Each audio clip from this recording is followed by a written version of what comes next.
Այս ուսումնական տարում ֆիզիկայի դասերն առանձնահատուկ, հետաքրքիր և բովանդակալից էին։ Մենք ուսումնասիրեցինք բազմաթիվ թեմաներ, որոնք բացահայտեցին մեզ համար բնության օրենքների աշխատանքը և դրանց կիրառությունները իրական կյանքում։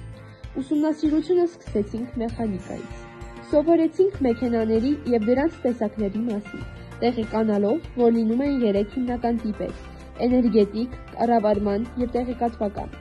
Ճանաչեցինք անիվը, որպես շրջանաձև շարժում ապահովող սարք։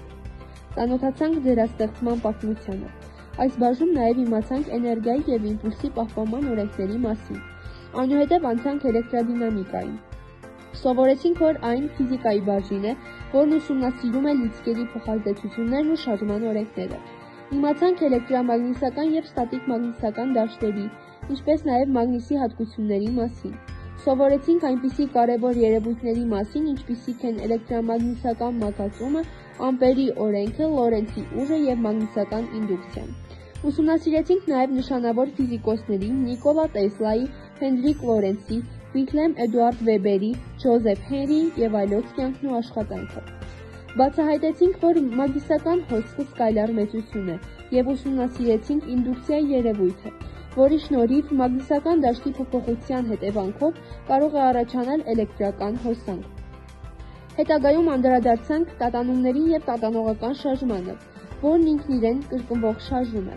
Սովորեցինք նաև միջուկային ֆիզիկայի հիմնական գաղափարները, սկսելով ատոմի միջուկի կառուցվածքից։ Իմացանք, որ այն բաղկացած է պրոտոններից, նեյտրոններից և էլեկտրոններից։ Ուսումնասիրեցինք զանգվածի պակասորթը, միջուկային ուժերը, ինչպես նաև ալֆա, բետա և գամմա ճառագայթները և դրանց կիրառությունները։ Ծանոթացանք նաև ռենտգենյան ճառագայթին, որը հայտնաբերել է գերմանացի ֆիզիկոս Վիլհելմ Ռենտգենը։ Տարվա վերջին թեմաներից էր ֆոտոէֆեկտը, որն առաջինը դիտարկել է Հերցը 1886 թվականին։ Բացի տեսական գիտելիքներից, տարեվերջին իրականացրել ենք նաև մի շարք հետաքրքիր փորձեր, որոնք օգնել են ավելի լավ պատկերացնել ֆիզիկայի երևույթները։ Այս ամենի արդյունքում մեր ֆիզիկայի գիտելիքները ոչ միայն ընդլայնվեցին, այլև դարձան ավելի կիրառելի և հետաքրքիր։